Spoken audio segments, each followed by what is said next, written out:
welcome to this edition of Viewpoint with Kenneth Oguzie. I'm happy to be here all the way from Nova Scotia, Canada. And you know what we do here at Viewpoint, basically highlighting and sharing the stories of Africans in diaspora, Africans in the homeland, and persons of African descent who are making impact, who will talk about their inspiring stories, how they promote the African continent with the positive lives they live. And of course, they tell their stories from a very positive standpoint and, talk about the resilience and the support systems they've had in place. So with me today, I have a special guest, someone who's really achieved a lot. And I think his story will go a long way in, inspiring the next generation of African leaders and even the present generation as well. So it's always wonderful, to share the stage with these individuals and really get to pick their brains and hear their perspectives on so many issues. But without much ado, I would like to, welcome Mr. Kamal Aderibigbe, who is HR leader, someone who, has gathered a lot of experience in the field of human resources, which how important it is. Humans are the biggest resource for every organization and every society. So I'm really excited to have him. Welcome, Kamal. Thank you, Ken. It's a pleasure to be here. Really, really glad. Yes. And thank you for what you do. I think the platform that you've built and created is an important one, because I think what we learn from our stories and the fact that they can find such inspiring stories and what we share, what examples we can give to them, it just makes all the difference. So well done for the work you're doing. Super proud of you. Oh, thank you. And of course, we can't do without the support of people like yourself who are willing to share their story, because it does. With the world we live in, where people are always sometimes very reluctant to share stuff, it takes a bit of courage and bravery. So we can't even undermine, or not appreciate the efforts of people like yourself willing to, share their stories, and hopefully it inspires others. So thank you too, from my own end. Yeah, no, my pleasure. Yes, yes. So, but just to kickstart it, Kamal, I mean, it'll be great to, tell us a little bit about yourself, your journey, and how you've got to there. Especially, you've made a lot of groundbreaking moves in, the field of human resource, being like a leader, So maybe tell us a little bit about yourself and your journey. Yeah, no, pleasure. I always start by explaining that I never planned for the title human resources, but I knew I wanted to help people get better. It was something that was always in my head. Because my first degree always gets an interesting surprise. I went to ABU Zaria in the north. That's where I schooled, and I studied textile technology. So this is in Nigeria for our viewers who don't know. So ABU Zaria is in Nigeria, right? Correct. In the northern part of the country, northern part of Nigeria. So my first degree was in textile science and technology. Oh, completely left field. But what was interesting as I grew up and I wanted to complete my degree in my final year was I had this interest of helping people get better. That was always my notion. I learned and I studied most of my coursework, and I ran most of the class tutorials when I was in undergrad.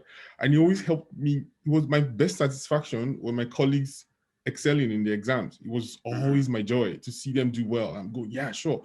Then we prepare for the next round. So it was always in my head that once I finished my program, I was going to go to the University of Leeds, because it had the best program in textile science at the master's level, complete that to my PhD, then return to Nigeria to be a lecturer, because hey, in my head, right, this is the part. Makes sense. But so of course, opportunities change, and decisions come your way and things change you completely. So my final year, I was the best graduating student in my faculty, the Faculty of Sciences at the time. And what came with was an award by Otto Anderson, the accounting firm at the time. And they were awarding the best graduating students a scholarship or a book scholarship of some kind, and also an opportunity for an internship at the firm. So this is me, a guy in northern Nigeria, just, who's this audit firm? I was always going to be a lecturer. Why do I want to go work for an accounting firm? Yeah, why do I want to work for an accounting firm? And everybody goes, what do you mean? You don't know the accounting firm? Anderson? How can you not know them? So I said, okay, I'll give it a try, whatever. And my family were in Lagos. My mom and my siblings were in Lagos at the time. So I left Zaria in northern Nigeria and then moved back to Lagos in Nigeria. And, went for this assessment test, the first, the second, and I met the final, the partner in charge of the team. I remember the first question I was asked at the interview was, so we have a lot of departments, tax, audit, business consulting. What do you want to do? You have to choose a department. And I said, I want executive selection and training. So remember, I would lecture at training, right? Because the connection was, this is the only one that connects to what I want to do. That kind of aligns a little bit with your background, right? Exactly. So I looked at everything else. I said, this doesn't make sense. None of it is adding up for me. And I said, I want to do this department called executive selection and training. Are you sure? Is that what you want to do? I was curious as to why he was asking me twice. I said, yeah, that's what I want to do, training. That's what I want to be. And so I joined this department. I never did anything like training because I was the most junior member of the team, but I did the document preparation, event management, setting up the venues for the training courses. I didn't actually deliver the trainings myself, but he exposed me to this world of people management. And he finally defined the term for me, human resources. Once I understood what I was doing, I bit the bug and I, wanted to know more and develop myself more. So I went for certifications. I chose local certifications first, then I went international certifications as well. I did the North American HR certifications, really just pouring myself into this profession and saying, now that I've defined what it is, okay, I now want to get better and know all I can about it and as much as I can. And quickly I found out that what I was doing at KPMG was because Anderson then changed to KPMG in Nigeria. KPMG, yes. Exactly. And so what I was doing with them was a small part of human resources. I realized that it was really little. So I was doing executive selection and training, what you call today headhunting or talent acquisition. So I was responsible for doing several big, executive level recruitments. At the time, Virgin, when it was launching in Nigeria, my team led the executive selection and staffing for all the grounds staff at the airports and all. So really big projects that I was working on. But I was dissatisfied. I wanted to know more. So there's a whole lot to HR management. And I said, there's more to this thing. Why can't I do more? And so I started to look at opportunities. And the next one that came my way was Accenture, consulting firm too. And it was a rival and sister firm, but they offered me a bigger and broader scope to do HR consulting. And I was working at the time for our largest national oil corporation. And it was, big projects. So for me, the exposure was even bigger. So all this time, I continued to follow what I was interested in. And even though it didn't make sense, so I moved when I felt I wasn't getting enough of what I needed. I wanted to grow and I moved. So when I left Accenture at the time, it was because I'd spent 5 years in consulting and I realized that I was doing a lot of telling. I wasn't actually doing. So I would do all the research work, the brain work, the documentation. Then I'd prepare the report and present it to my clients. So did they implement the actions I suggested? Maybe, maybe not. But I collected my check and I went away and my firm was successful. But I didn't have a satisfaction internally. And I wanted to so I wanted to do more. And I said, yeah, some of it is good. Some clients that we worked with did some of what we said, but they never went through the cycle. And you couldn't even wait to see whether your results were working well. And then I moved. So I decided to move into the business side of things. I said, no, I want to jump to the other side and live with some of my results. I want to make the results and then move. And then I had 3 choices. I was, again, looking out to the market. I had 3 choices. What I learned in that time was I had 3 choices of a oil and gas company, Sahara at the time, I think, yeah. And then there was one other consumer marketing company, and then now I got BAT. Of the 3 of them, BAT was a cigarette company. It was the least attractive socially. It was one that I had questions from my mom. And at the time, my spiritual leader at the time called me up and said, "Are you sure you want to do this? This is a tobacco. Are you really sure?" But there were 2 questions. One, was I going to be allowed the opportunity to grow? Would I be able to develop myself with this organization? And the answers to both questions were yes. And honestly, it was the most transformational experience of my life. I spent 13 years with the company, worked across West Africa, Southern Africa, moved to England, took on a regional role while I was in England. I had a team of about 27 people. I was leading 9 direct reports, 18 across half of the world, I used to call it. My team was based in Russia, South Africa, Turkey, all of Africa, and then parts of Eastern Europe as well. So that was like my scope expanded. You know what's interesting, Ken? So the thing to learn from all these stories, I try to tell people not to forget the messages. You make the choices for your career, the fame and the income always comes, always follows. Because Yes. 2 months, I tell you, 2 months after I joined British American Tobacco, I had a call from one of the roles I'd been interviewing for, but they had turned me down. Then they called me back and said I should come and do another interview. This was an LNG. Okay. And it was 2 months after I started British American Tobacco. So it was a fantastic opportunity. Like, hey, this is what, I was waiting for before, but then they called me back. But by this time, I had been trusted with a head of talent and development role at BAT. I'd done it for like 2 months. I had been building a team. It was really exciting. So I went to the interview at NLNG, more money, less work. Yeah. And I turned it down. Wow. And they were shocked. They were shocked. They looked at me in the face and said, "What do you mean?" Because at the interview, they were like, "Oh yeah, you just moved, right?" They said, "Yeah, you just left Accenture for this BAT people. So why are you here? Why do you want to do this interview?" I said, "Yeah, I respectfully came to tell you no, because I don't want to come and join you guys."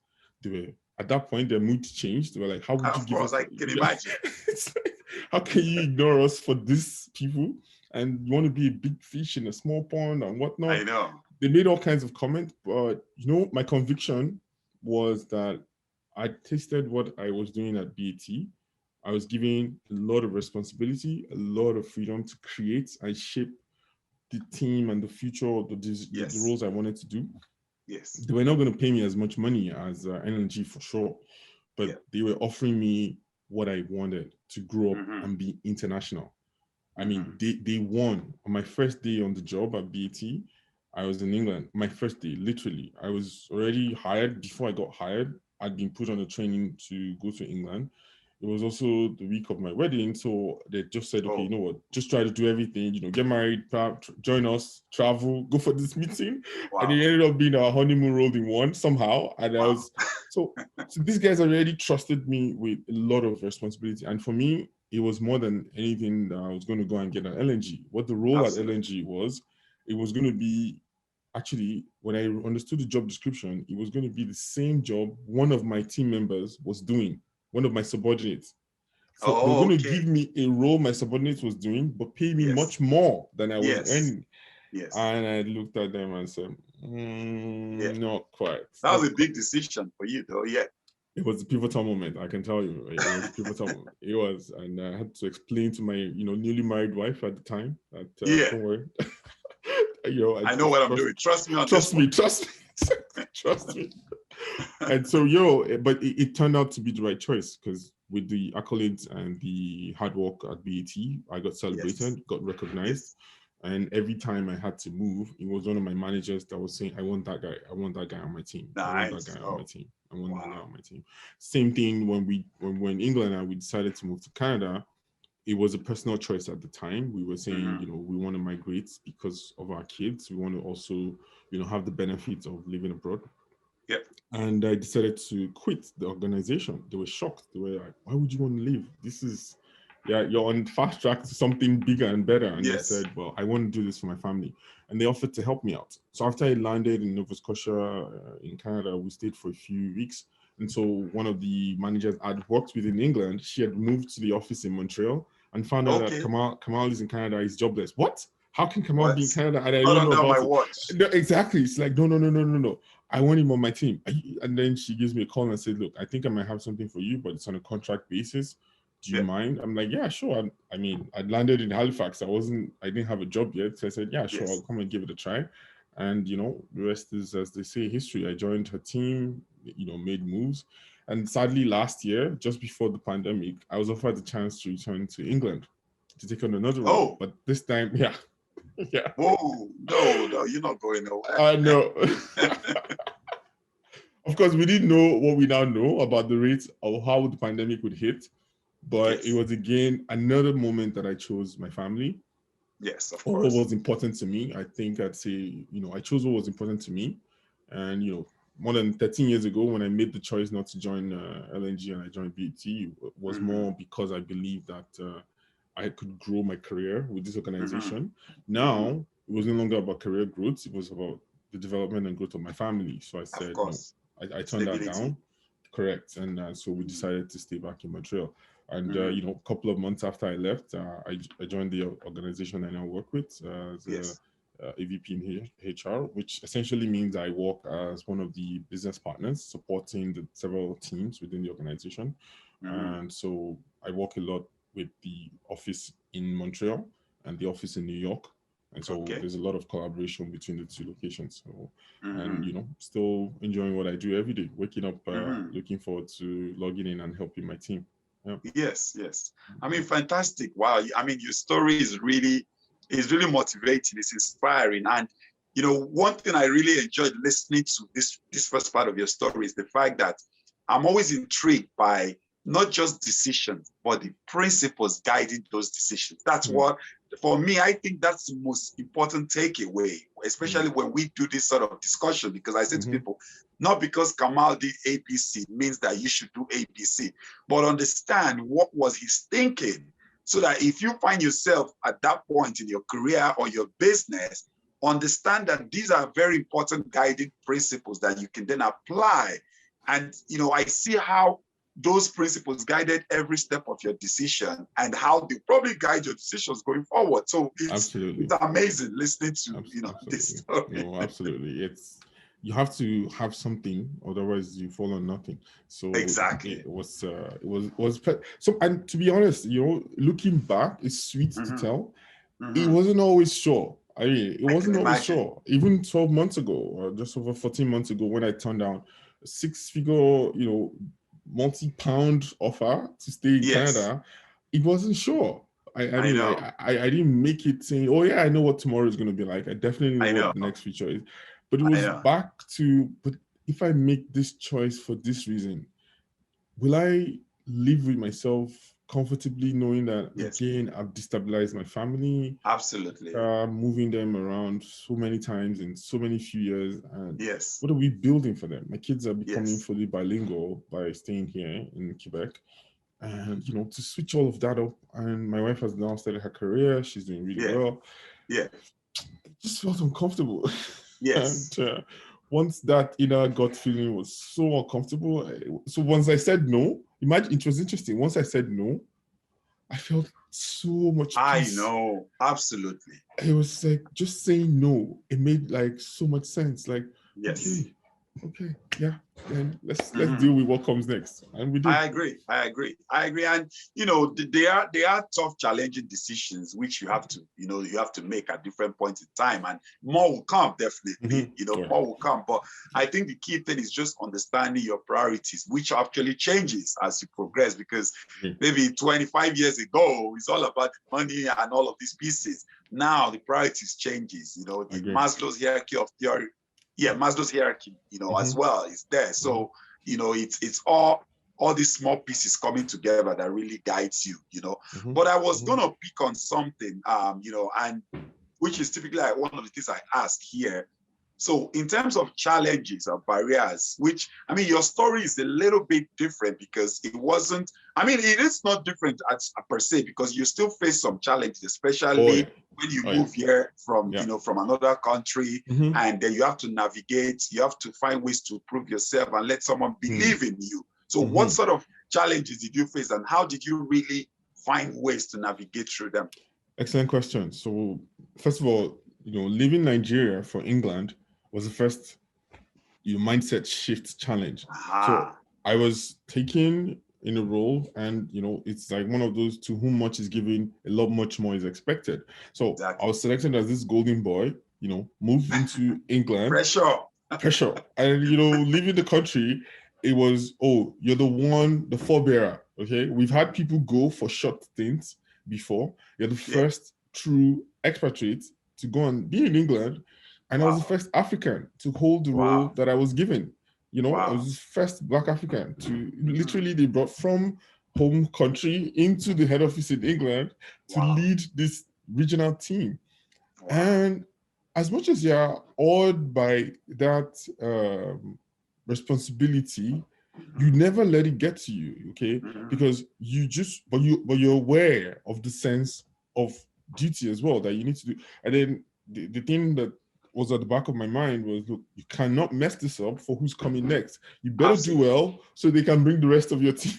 Absolutely. Because Absolutely. if you mess this up, you brand the rest of your colleagues back home. Okay, Absolutely. so I will come after you. Exactly, and the rest of them were like, you were the one that's sporting for the rest of us.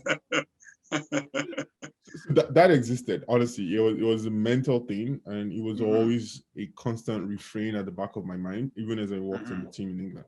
But what helped me was, first staying true to really navigating this new space. The head office of any organization is the most political location that exists. Absolutely. It's literally dripping with politics. I lived it in my job. I had 2 managers. Just to give you an example, right?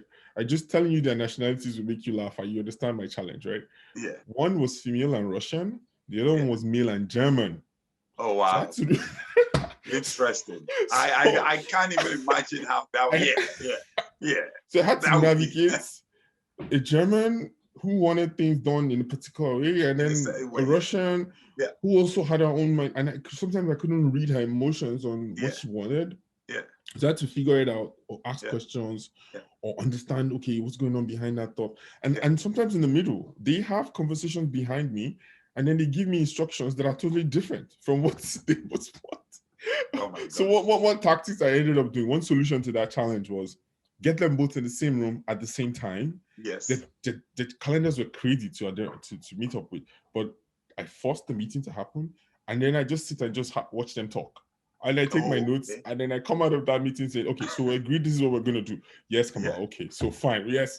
And then I know. Yeah. So being able to be in that moment of mindfulness, to know that, look, you have to respect that you want both bosses. They have similar agendas, but different approaches to executing them. So that's what you must understand. There's nothing personal.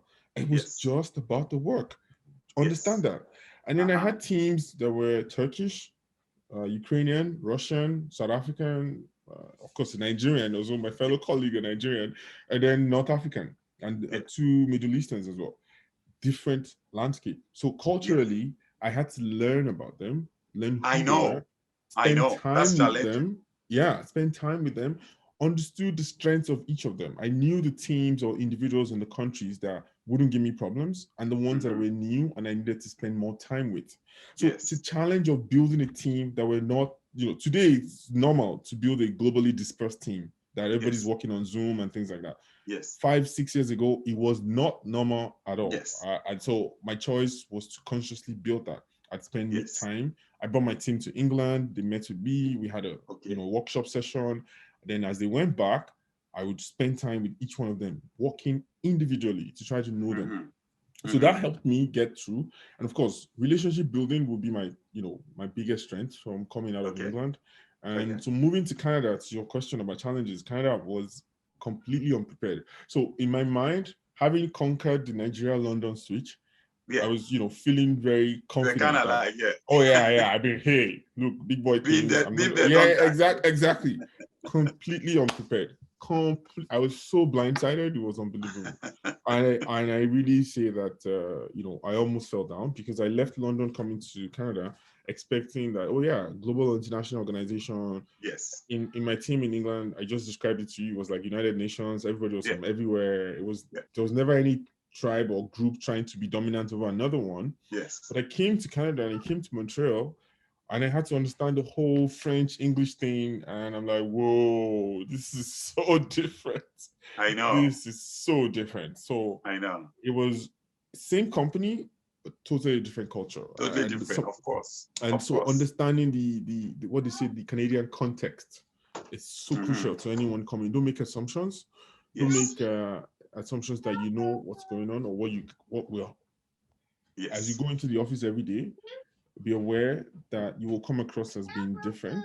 Your accent will be challenged. They'll say they can't hear you, even though you speak the same language. Even though you speak the same, exactly. They'll say they can't hear your accent, and then they'll talk about, oh well, this is how we do it here, even though it's for the same organization. And I had to learn that. And then even in the context of social lifestyle, There were things they talked about in their social hangouts that I had no interest or no understanding. At least in England, I could, talk Premiership with everybody that was in I England. know, yeah, that's like, I lived in London, so that's the common Exactly, factor, right? exactly. Yeah.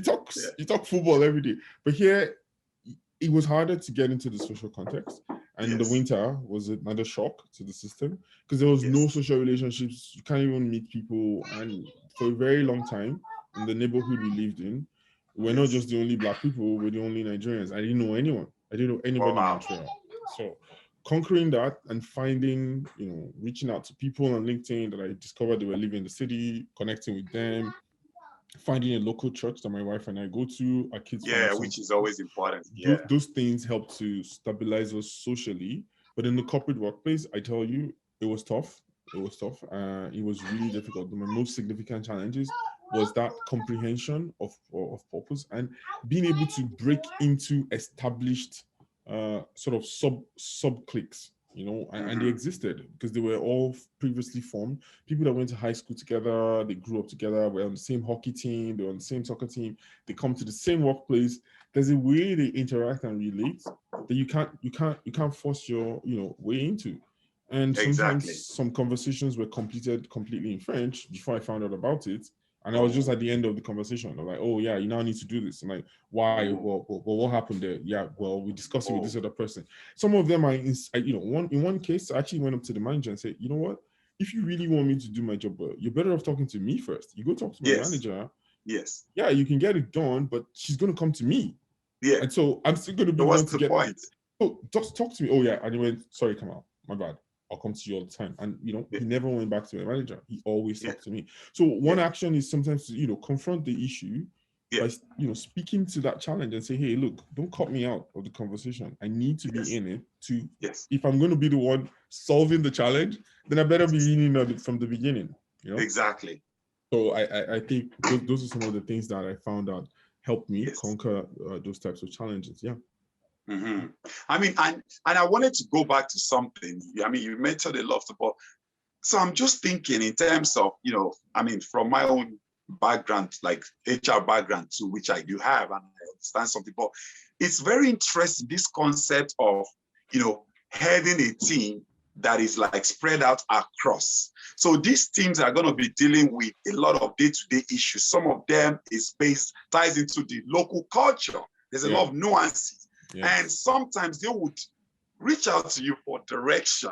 Yes. How did you navigate that? Because that's a bit mind-blowing for me. Because someone in some part, let's say somewhere in Middle East or somewhere, you've probably not been there, you've not lived there, and they're looking at you for direction. How did you do that? No, I'll give you a perfect example. Kiev. So try Kiev, Ukraine. Yeah. try that one. Completely left field. I remember visiting Kiev and for so this miles is Kiev in Germany, right? No, Ukraine. Oh, Ukraine, Kiev, yeah, like the Dynamo Kiev team, yeah, absolutely. Correct. I actually went to one of their games, a Champions League game. Oh yeah, that was a wild experience. I went to one of their games in the night when I went to Kiev. So my team that was built there, the manager that was appointed in the team, completely green, super new to the job, never did this before, and she was appointed to the role. So it was my job in London to help her navigate her new role, build her confidence, and help her build her team. Oh my God. In fact, I traveled to Kiev. Kiev was the city I visited most while I was in England. I must have gone to Kiev about 2 or 3 times, just traveling for different things we did to complete work there. Mm-hmm. So my approach was really being patient, to your point, right? One of my greatest skills that I find I have is the patience to understand this is the person going through a challenge, right? Mm-hmm. And as we walk through that challenge, it is the opportunity to help that person see a different side of you. So what we did was have weekly meetings. I would call her every Monday. We would call her and, what are you doing with this week? So agree the objectives for the week. And you don't have to follow up on a day-to-day basis. So, but in between, agree that check-in availability approach. And Kiev to London was about maybe several hours apart. So they were far ahead of us than they were. So I needed to be up early if I wanted to catch her, and then send out all my emails early, so that because I know if I waste too much time, it will be late for her and she'd have closed and gone home. So that also is something you play into, the time zones. You deal with, you're holding a lot. Trust me, and it's something you constantly be. So what helped me the most was just the consciousness that as much as I have confusion, I can't transfer my confusion to them. They need clarity. Absolutely. They need clarity, and I have to, exactly, and I have to help their clarity. And sometimes their biggest need was helping to solve a problem in the head office. They're trying to fix something and they can't access it, and they just need my involvement to say, can you speak to this person? You're waiting for this approval, the person hasn't given it. I'm like, okay, don't worry, I'll take care of it. I'll call that person, or I'll walk to the person's office and go, hey, my guys are wondering what's going on. You haven't given us your say so. If you don't, we can't execute. Oh yeah, sorry. The person then goes in and so things like that. Once they see you as helping their agenda, helping their own be successful, they become your biggest, advocate. And that was what made it work. All they saw, my role was, this guy is there, he's our leader, but he helps enable our own success. And that was my job. I told them, that's important. I'm more successful if you're successful. If my markets are successful, then they can say, oh, Kamal, your region is doing fantastically well. Yeah, not because I'm doing it, because you guys are all doing it. So that was my own philosophy. Yeah. I like that. And, I also wanted to touch on a few things, because obviously we always want to celebrate, like, members of the African diaspora like yourself who have, gone around the world, did all this amazing stuff, gotten your recognition. And of course, people, you're well sought after, by employers. So now, do you think, have you faced, we talked about the fact that you face challenges, but also we're talking about human resources where it's not very common to see. I have HR background. It's a handful of those I know on my contact list. Not even any, personally, I don't know anyone who is an associate VP aside you, It must have taken a lot, because, people move around with biases, right? And like I said to people, sometimes when someone says to you that, what do you do? In their mind, they already have 3 things they think you should do. And one of it for you as an African would probably not be human resources. So how have you managed that? Then coupled with the fact that human resources today is a lot of, if we want to be a bit biased, there's a bit of gender imbalance. There are more females in human resources compared to males. So how have you balanced or navigated all of that, Kamal? No, the joke we have in HR is when because we are the ones who then work on diversity and equity and inclusion issues within organization. And the challenge is always about more gender, more females within the organization in different departments like sales and marketing, engineering, IT is always a challenge. The joke is that we have a reverse gender gap in HR. That's always the joke we have within our team, that there's always a reverse gender gap, because you're right, it's predominantly, populated by females. Yes. Why? Maybe again, it's probably linked to some notions of bias and things like that. That's probably why people tend to, and it's also unconscious, right? People tend to assume that the job is easy, which is anything but. It is anything but. Okay, this is the assumption. People will tell you. It's like the job is easy. So, but for me, starting, I told you my journey to start. It was the openness and the discovery style to it, but I've also had this style where I don't hang up myself on egos or the accomplishment. I always start from a blank slate of, okay, what can I learn? How can I help? Those are my 2 questions. What can I learn? How can I help? So when I come from that perspective, it's never about the things I've done or what I have been. When they hear some of the things I've done, they go, oh, wow. In fact, my team in the BAT office in Canada, when they discovered that I was on the team that designed a tool or an assessment material that they were using, they were like, oh, so you're the one that we should be, I said, yeah, guilty as charged. Because when I was in England, we designed that too. For them, it was huge benefit that, okay, well, we're talking to one of the guys who actually worked on it. And so they just gave me the responsibility of helping the graduate assessment trainee program that we're running in Canada at the time. So for the 3 cycles, I was always like the project lead for, the graduate assessment programs. I would run the meetings, discuss with the session, and everybody always came out feeling very pleased. So they leaned to the strengths that I brought, Yeah. and use that to the benefit of the group, of the team, and the organization at large. So I've always had that mindset that, look, what you can bring to the table is what you should focus on. The titles, the recognition, they always come, secondary, because people recognize what you give. It's not what you take, is what you give. So for me, I've actually never sat down to really be too, oh, how different am I from the room? No, it's always, even as I'm different, people want to hear something I have to say. There's something I can give. I don't dwell too much on it. But to your point, I think now, stretching into the future of work and what we see about work, the profession itself is changing, because there's so much more around HR data analytics, HR software creation, all of that. That's even increasing in the introduction of HR and technology. The intersection between HR and technology is creating a whole new profession and whole new sort of convergence that is, bringing new people who didn't think of themselves as HR professionals into the profession. And they're all male, because all your tech guys, the coders, the software developers, they still start out being male. So I find that, the future of the profession will be more balanced, I find. Yeah.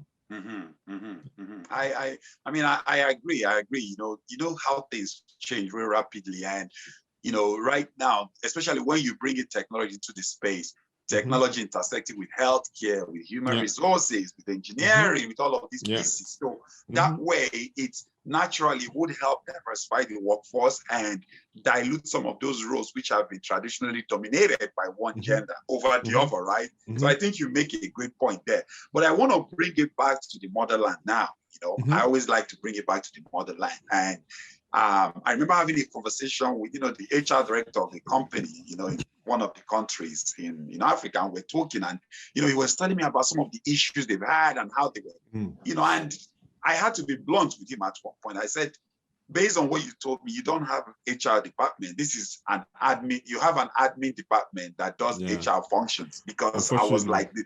So Kamal, I'm sure you've been through this. And of course you worked in a multinational company, which sometimes some of them might probably have higher standards, but I'm sure you still navigated.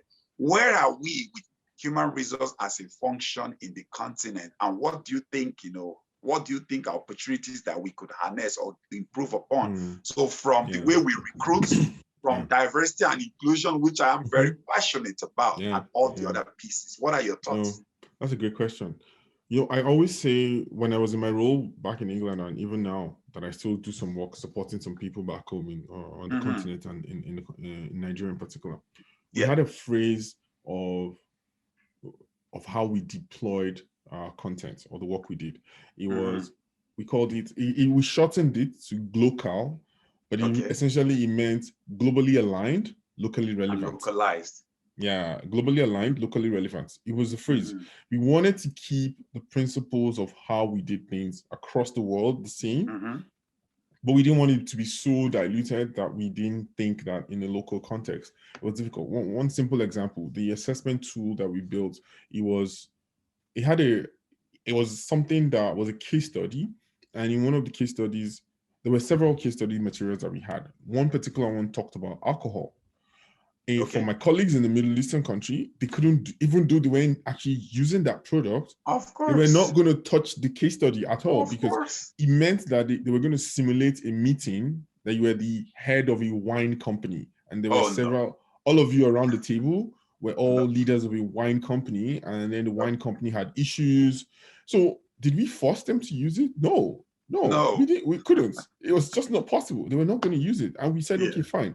So during the design phase, for the first phase, they had a battery of other tests they could use.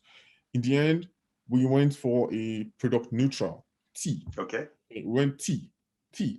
We used tea. Everybody drinks tea, exactly. So that was universal. The same thing when we iterated the second version of the material, we went for chocolate, right? By the time I was leaving the company, the third version of the assessment case study that we designed was around soft drinks. So again, it's thinking like that. It sounds very simple, but it meant a whole lot to them. It meant a whole lot. Yeah. So, but on the continent of Africa, to be more specific, I definitely think that, like you said about technology, right? Sometimes some parts of the profession we run, right? We're doing really amazing things because as part of a global organization, when the global company deploys solutions across the world, they transfer it to their subsidiaries in Africa. And so by default, you get it. So SAP. Success Factors was one that I was part Yeah, of the success rollout. factors, yeah. I was the project leader for the implementation in Canada at Okay. BAT. And Success Factors was rolled out across BAT everywhere in the world, Yeah. including the office in Nigeria. But so if you're not a global organization, then you're operating out of Africa, I find that the mindset, first of all, is still very, very subsistence, which meaning just do a little bit, just touch on this, don't do a lot of that, just do more. Yeah. And there's some guys I know now, a friend of mine who is building a local software for HR, an ERP. It's called Sophia. He's building his own local ERP. A friend of mine, really an IT guy. Okay. And you can find a lot of companies buying into that. The challenge he has is scale, and he doesn't have venture capital. So we find that the ideas exist, there's no backing, right? Yeah. And when there's backing, I almost call it a self-sabotage mindset, right? Where we challenge what exists, not from a place of improvement, but just sheer bias. Sometimes you find that in Africa and even in Nigeria, I find that the suggestions that we proffer or even the ideas, we refuse to accept them, not because it won't work, just on the pure basis that, well, I don't have an interest in it and I'm not going to benefit from it. So I'm going to do my best to make sure it doesn't work. You wonder, but why that doesn't make any sense. Then of course you tend to look at the way the changes in government changes the policies, and even in Nigeria, the policies have not been updated. Some of the penalties for labor infringement, it's still not working. So broadly speaking, you find that there's a lot of unemployment. So you still find that it's an employer's market, not an employee's market. Because of that, employers are free to create draconian rules. They don't care. They implement certain choices. And they really just believe that I'm going to find the next person on the street. I'm going to find the next person on the street. With more sophistication, they're discovering that that is not always the case. And so a lot of brain drain with all of the exposure and the exodus into Canada is forcing challenges. I have my friends who are still CHROs back in Lagos, and they tell me that, look, their competition is not other rival companies. Their competition is Canada. They're losing a lot of talent to the country. Yeah, because they recognize that due to the economic instability, the political instability, economic challenges, high inflation, creating and innovating in that context can happen, but it's a desperate innovation to fix the immediate challenges, as opposed to that blue sky innovation that is unconstrained thinking. You're not thinking about your challenges, you're thinking about the future possibilities. Absolutely. I find that right now we're innovating to solve short-term challenges, and there's a lot more opportunity to solve. Okay, let's take a look at the growth rates, population growth rates for Africa and the demography of Africa. What systems are we designing to help the individuals who are not getting education today, who in 10, 20 years will be the teenagers and the mid-range people? I know. How are we building systems? So there are human resource challenges around that I don't think is being discussed. And we always talk about and I like your platform, because what Africa needs is not aid, but trade. Yes. Absolutely. This aid mentality creates and increases the entitlement mindset of I will always get. Yeah, it creates a huge dependence. Like there's somebody always going to give to me. But no. Stop the aid. Reduce it. Focus on trade. How can you get the people who are creating things, who want to get exposure, who want a platform, all the different platforms like, easy retail platforms like Shopify. How quickly can they, create their own African arm? Many of these global, even Apple's App Store was not in Nigeria for a very long time, until they started to believe that, okay, these consumers are high and there are developers coming out of there, until they start to see those results. So I think the challenge for some of us, and also for the partners that we're looking to build here in North America, are to think about channels and what platforms they can create that have an emerging market solution, right? They don't try to sit only in the comfortable relative, space of North America where everything is predictable. With Africa, and in particular, sub-Saharan Africa, you will deal with a high level of volatility and unpredictability. And what resilient systems are you building or deploying to help that? And the human resource challenge is the same. Either with recruitment, with payroll systems. How can you, people expect cash quickly. They want to know that they can get their cash quickly. What sort of payroll systems are you designing that helps them get their cash as quickly as possible? Or they get SMS. They use their phones a lot. An SMS notification that their payroll has been entered is an amazing thing to just get, for them to know that, okay, it's gone in. So those are the kinds of innovation that speak to the local context that designers must think about. Africa is a brilliant place of opportunity. It's like the huge growth rate there. And for me, one of my own dreams is to continue to contribute to the continent and work on projects that help build the continent as much as possible. Either speaking on forums or doing some projects to develop people back home. So it's a passion for me, because I know the best is yet to come from Africa. The best is still yet to come. I think that's great. Thanks for talking about that, because of course, if you look at the demographic, we have one of the youngest populations in the world, Africa, and our biggest resource is the people. So I feel like we are punching below our weight if we are not harnessing the potentials or benefits of having this young population. You mentioned a keyword there, innovation. This is the next generation of innovation people who are innovative in their thinking. But sometimes you really need good platforms that can trigger people, bring out the best in people. There are a lot of people who are working the Bill Gates and all these people, who are on the streets in Africa, but no one has actually given them the platform to ignite something in them, And sometimes when you sit down and you talk to them, intelligent, smart people, and you feel like, oh my God, someone really needs to start coming up with. I mean, you are doing your best. I'm doing my best. But it's bigger than some of these, piecemeal work. Sometimes it needs to be more like a conscious effort.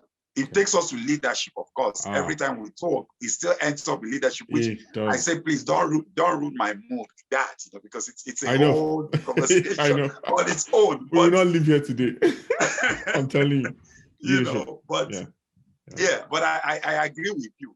So we're getting towards the end of the session, really. But I wanted to just throw in one last thing, because you mentioned a lot of stuff, but of course, time won't permit us to go through all of them. Do you think sometimes there's a bias, or people have a notion that human resource in the continent is a support function which doesn't contribute much to the bottom line? So I want to focus on my supply chain, on my production, on my finance. What is human resources? It's not just to hire people and pay people. That's all. Any thoughts on that? That's a great question. I think it's the myopic thinking. I'm a member of certain forums, as I'm sure you are, on WhatsApp, and we had an interesting debate. This forum has a mix of professionals. It's not only HR professionals. It has a mix of entrepreneurs.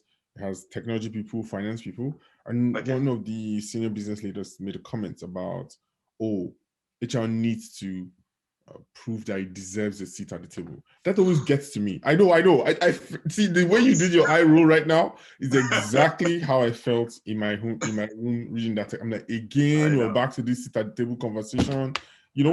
It's sorry, 1 second.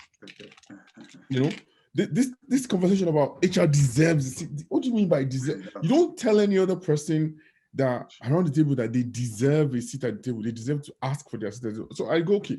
So rather than lean to my anger, my philosophy is a learner.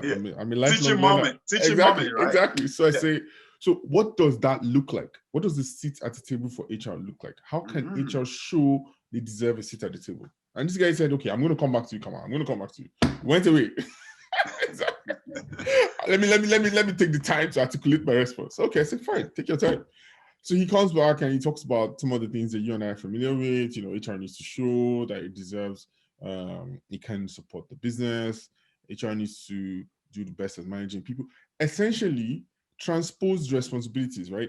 Give the responsibilities of the business to HR and give the responsibility of HR to the business, because he said HR should be leading the people, telling the people, solving each other. I'm like, do you realize that the managers themselves, it is their responsibility to lead their teams? Don't Absolutely. call on HR when the shit, the problem has already gotten so bad, Yes. and you don't involve them at the beginning.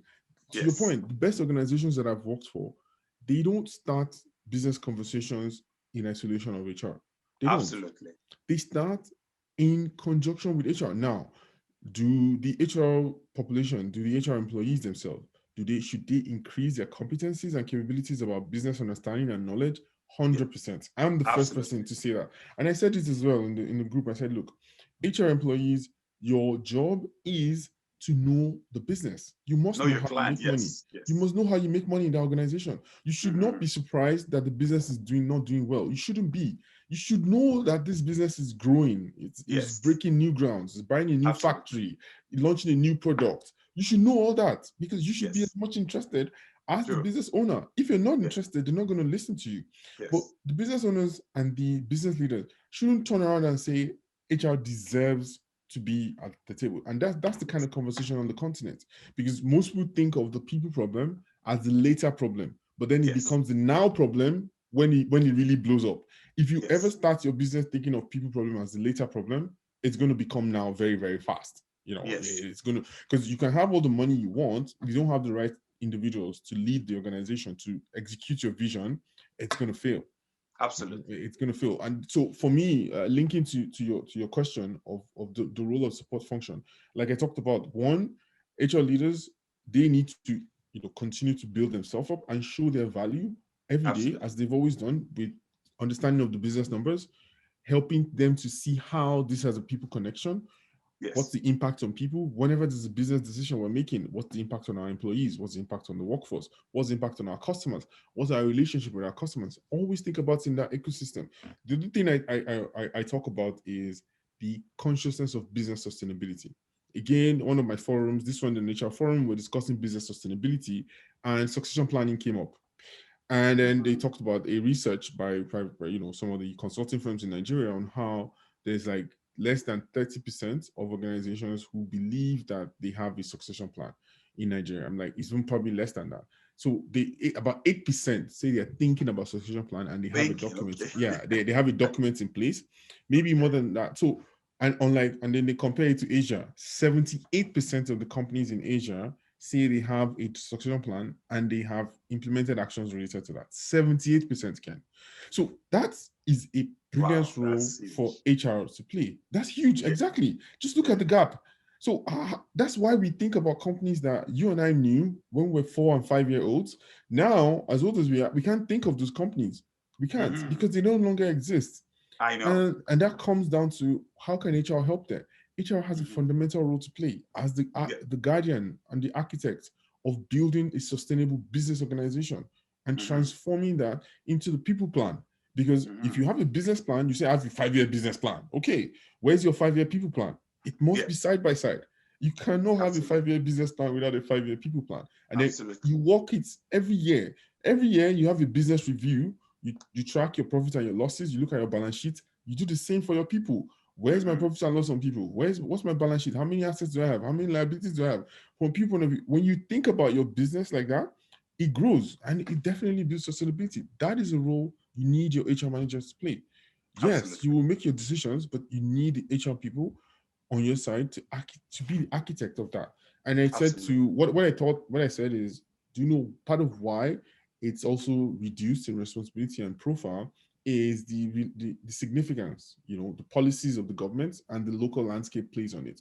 If it becomes one of the risk factors in taking loans, because auditors in global organizations, one of the things the auditors track, and I knew this because from my former role, one of the requirements we had to present to the board was a people risk on our risk factor. We had a people Okay. risk register, and as much as there was a business risk, there was a people on the business risk register. One of the risks that were tracked by the board, the global board, not end markets, the global board was the people one. And one Wow. of the metrics on the people was remuneration, but also succession planning. There Yes. were red boxes flagged for jobs that we didn't have a successor. It was Wow. it was an issue, and the Wow. board had to fix it before the next board meeting. Yeah. They had to come up with a plan to close the succession gap in Yes. any of the areas that was considered a risk. And Makes we sense. had short-term risk, medium-term risk. It was so because it was a business problem, we solved it like business Like a management. business. Yeah. Yes. So I definitely believe that, you know, and my final notion that I think Africa that we definitely need to do, and this one I used to talk about it because I supported Faith Foundation, one of the NGOs when I was back home. I used to be a facilitator for them, and the idea of Faith is supporting small entrepreneurs and medium-scale entities. I used to say to them that, look, don't start with best practice. Start with the right practice. Okay. Absolutely. You need an offer letter for every employee on your team, even if it's 2 employees. What is an offer letter? A document that says, I have hired you. Here is what you earn. Here is the day I will pay you. And say, take, if you need leave, here's how many days of leave you are deserved. And so that is an offer letter. It is a document that you give to everybody that works on your team. Should your driver get one? Yes, why not? Use your driver. Should the security guard in your building get one? Why not? So that they understand the terms of their relationship with you. So there's no assumption. No surprises. Is that best practice? No, it is right practice. Yes. So I'm always telling them that, look, if you do the right things several times, that's what becomes best practice. I know, absolutely. So, but if you start with, I don't want all these best practice ideas, then you fall flat. I know. Start with knowing what the right practices are for your organization. And that's where business owners need to start from. And then, you know, get an HR professional. Don't be cheap on getting the right idea or the right suggestions to start your organization. Get the right recommendation. Put the right things in place, fundamentals, as you grow the company. And it will stay with you forever. The minute you start with an employee, a company of 5 people, and you say, I always pay on the 25th. I will never not pay on the 25th. That's my philosophy. Okay, maybe I miss it. I'll do 26th or 27th. But don't worry, guys, you will always get paid on the 25th. That's my promise to you. That is the right practice. It's not best. Exactly. Yes, I agree. I agree. So, but leaders, business owners with 5 employees or 2 employees, some months they pay on the 1st. Some months they pay on the 30th. Some months they don't pay. Some months it's 20. So you wonder why the employee is now wondering, this month, I'm not sure I'm going to get my salary, but well, it will come when it comes. Yes. You're not building a culture that invites people to stay with you. And when people leave your organization, these people, yes, they will leave.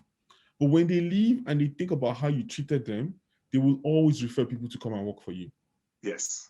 They will always do that. And that's your biggest strength. That's your biggest strength. So I definitely think there's opportunity to change the mindset. But there are people already doing that. And I can see that with more globalization and more opportunities, there's sort of inroads, but it's not moving fast enough. To your point, we need to move faster, and we even need to move at scale. We need to move at scale. But back to your point, the issue starts with leadership in the public sector as much as the private sector. Fantastic. Thank you very much, Kamal. This has really been great. I'm sure like the viewers would have really gained a lot from your perspective, from your story, and of course, some of those advice or principles which you highlighted, in this conversation. So hopefully I'm looking forward to maybe bring you back in the near future or sometime. No, sure. I'm not sure, but I think there's still a lot you have to offer. So, thank you very much. Congratulations for everything you've done, what you are doing, and what you would do, because I think it's great. I always want to celebrate, the Africans doing all this great stuff, because I am a member of the diaspora. I understand the challenges. I've been there, done that. So I can relate to a lot of things you're talking about. And it's always great for the community, the ecosystem to understand that, people are doing it. People have found ways around it. You can also find way around it. And for our brothers and sisters in the homeland too, it's all part of the whole inspiration process, because I feel like we are facing challenges both at home and in diaspora. It's just that they come in different forms. But with the right principles and mindset, we can navigate them and find ways to beat them, which is part of the African spirit, right? Yeah. No, I agree. So, I mean, if people want to connect, I'm on LinkedIn. Easily find me on LinkedIn. So fantastic. If people have further questions, I'm always happy to help. Great. And I'll definitely put your social, your LinkedIn handle in the post, when we put this out there. So thank you again, once again. And I'm really looking forward to having you again in future. Super, super. Yes. All right. So viewers, thank you very much for watching this episode of Viewpoints with Kenneth Oguzie. Today I had with me Aderibigbe, who is a HR leader with vast international experience, also an associate vice president of a major multinational firm, actually having worked in different parts of the world, but now lives here in Canada. I hope his story has been really inspiring to you, and I hope his story he will keep making impact like he has done. So once again, thank you for joining in. Don't forget to subscribe on our YouTube channel, Kenneth Oguzie. Follow us on Facebook, Instagram as well, and LinkedIn, Kenneth Oguzie as well. And if you have any questions for Kamal, please feel free to leave it in the comment section, and then we can always get some of this conversation. Enjoy the rest of your day, and thank you for joining us.